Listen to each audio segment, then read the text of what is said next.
One of the topics that we've covered in detail here on the channel is how to use build systems in Sublime Text to execute arbitrary external programs. You can use this to execute your compilation and other programming tools to build your software or run it if you're a software developer, or to run any sort of external tool or utility you might need, even if you're not a software developer. Sublime Text build systems can display output in a panel at the bottom of the window, but that's not an actual terminal. The Terminus package allows you to execute things inside of a terminal directly inside of Sublime Text, which can be good for interactive programs, or if you just need something that is a more terminal related thing, depending on the tool that you're running. Sometimes, though, there's still no substitute for running a program or a tool in an external terminal window. While we can do something like that manually, we can, of course, also make Sublime create such a window for us automatically. Now, previously on the channel, we've covered how to do that on Windows and Linux. Today, we're going to learn how to do it on macOS.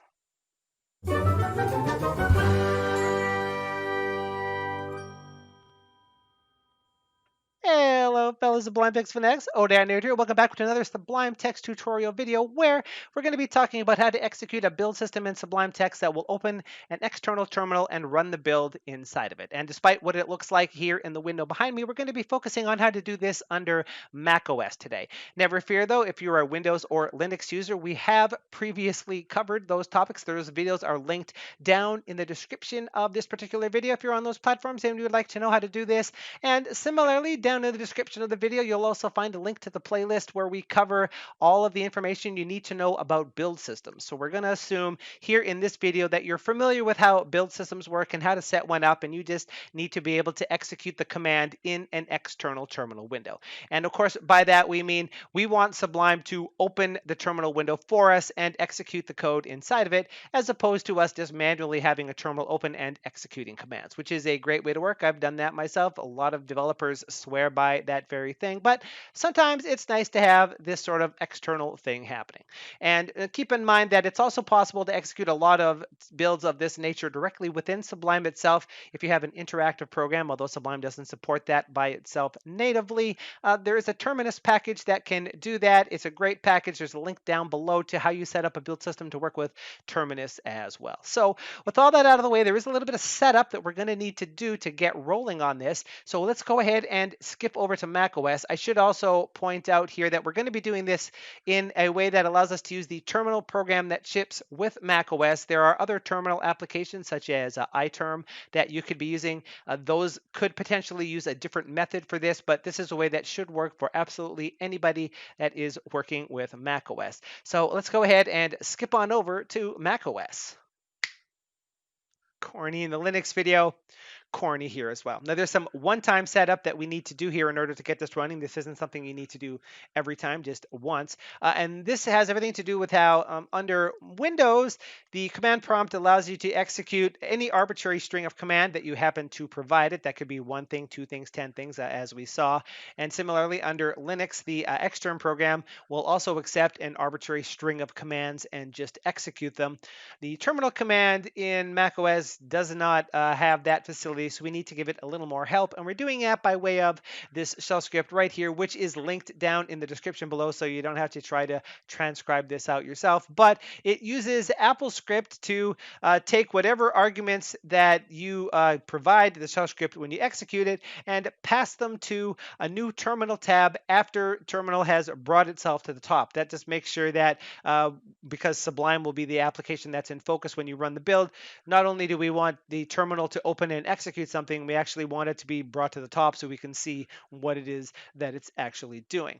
This is one part of this setup. Now you're going to need to download this and drop it somewhere on your system. Where you put that is entirely up to you. I, for this example, have put it in the bin directory, as we can see right here, because the documentation for Sublime Text has an example of how you could set up the command line helper subl for starting Sublime Text from a command prompt, and this is the directory that it uses for that, so that seemed like a good thing to use here. If you followed those steps and you used a different directory, then you could use that one as well. For example, I myself use user local bin for that particular item.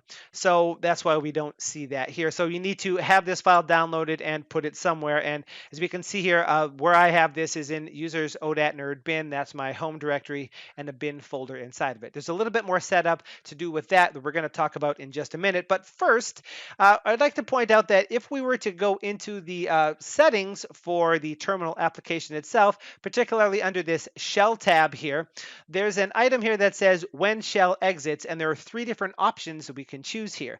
This first one tells this that when the shell exits, that is when the program that you've asked it to run is done, always close the window no matter what.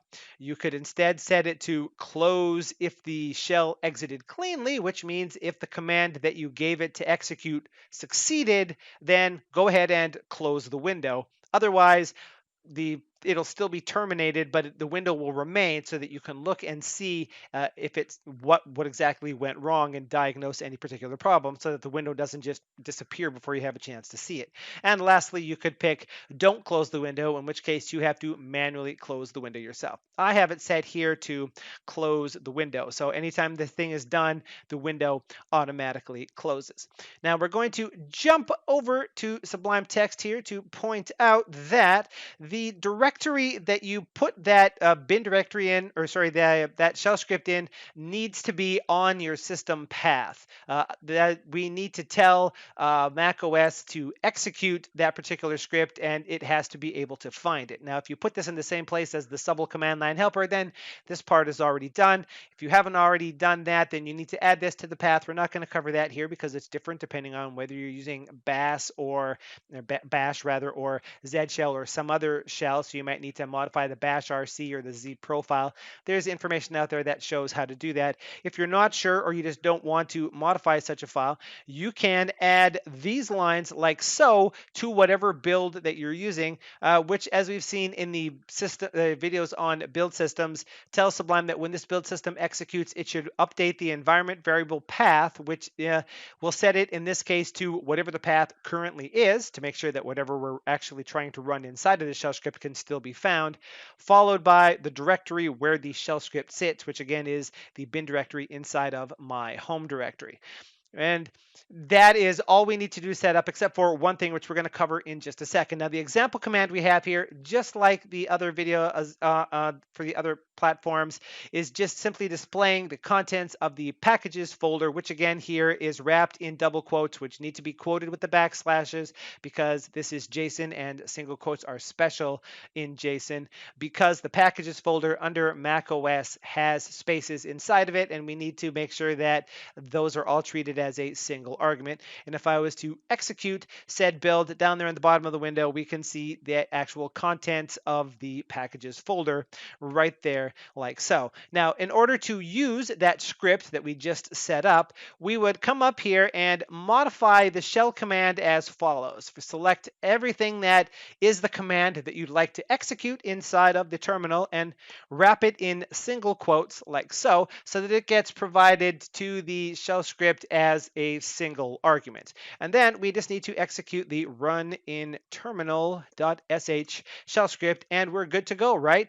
No, there's one more step to set up here, and that is, you'll notice if I run this, it says permission denied when it's trying to execute this. And that's because we've told it to execute this shell script, but the shell script by default isn't going to be executable when you download it. So over in the terminal, wherever you happen to have stored this, you need to say chmod user add the execute permission to run in terminal.sh, just like so. And then if I did that list again, we can see here, now, unlike previously where the permissions were read write for me as the user and then read for everybody else, they're now read write execute for me and read for everybody else, so that I, as the owner of this file, can execute this particular script. That's one extra bit there. And I wanted to do this in this particular order because if you forget to do this step, then you get that weird error, and we're good to go. And I'm going to go ahead and close that. And now we come back to Sublime and run the build,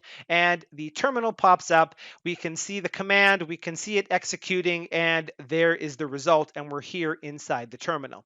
Now, by default, this is going to remain here regardless of how you set that particular setting that we covered previously, because we asked the shell to execute here and it did, but the terminal still remains. So we would need to manually exit out of this particular thing, and that now the window has gone away because it exited cleanly, and also I have it set, I believe, to always close the window.